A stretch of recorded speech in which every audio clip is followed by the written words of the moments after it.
এখন ঠিক মতন ধরেন, দেখি আজকে আপনার প্রেশার কত আছে। ওষুধ প্রতিদিন নিয়ম করে খাইতে হবে, ঠিক আছে?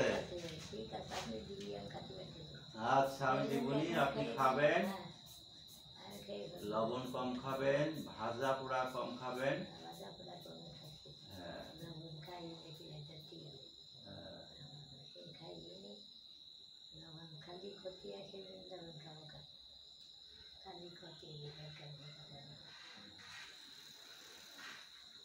এই তো অনেক কমে গেছে। গুড,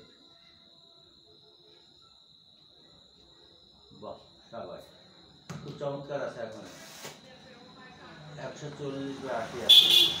এখন আর কোনো অসুবিধা নাই। ওই যেভাবে ওষুধ দিছি ওইভাবে আপনাকে খেয়ে যেতে হবে, ঠিক আছে? তাহলে আপনি ভালো থাকবেন ইনশাল্লাহ। আর এই খাওয়া দাওয়া যেভাবে বলেছি, লবণ কম, তেল কম, ভাজি তেল খাওয়া যাবে না, ঠিক আছে? হুম।